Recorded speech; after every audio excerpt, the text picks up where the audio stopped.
Welcome back to Aging and Awesome.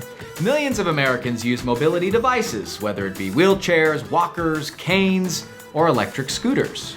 And for many, those scooters are the difference between not being able to do much at all to being active and independent.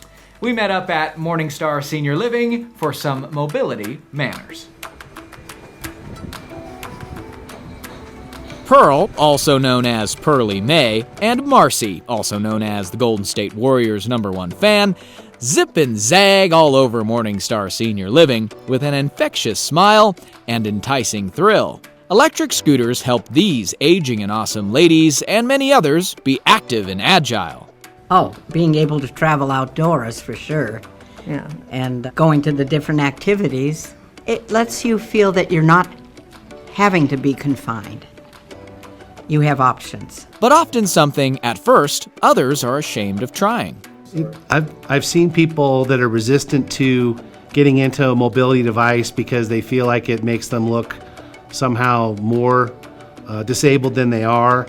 But the scooters actually appear to be less medical in nature than some of the other devices. My experience has been that once we get someone into a mobility device that works for them, it multiplies their quality of life. It makes them so happy they can go places and do things that they couldn't do before. Most people get mobility scooters due to health reasons like shortness of breath or high fall risk.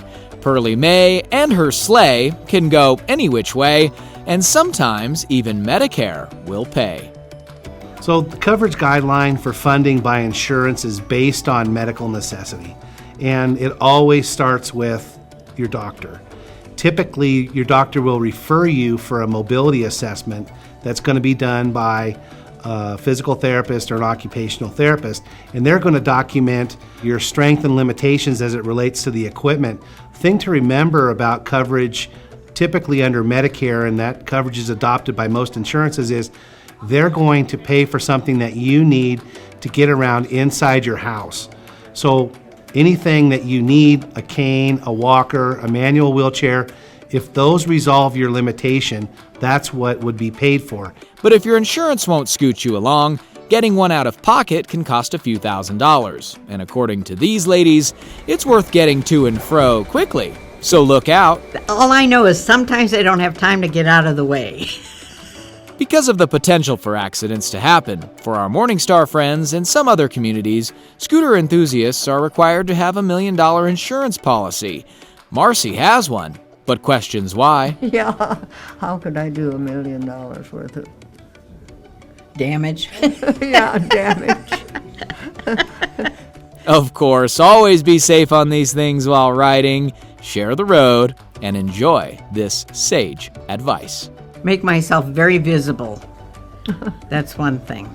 And I do have a horn. Whoops, my chair's not on. Oh, yeah, that's,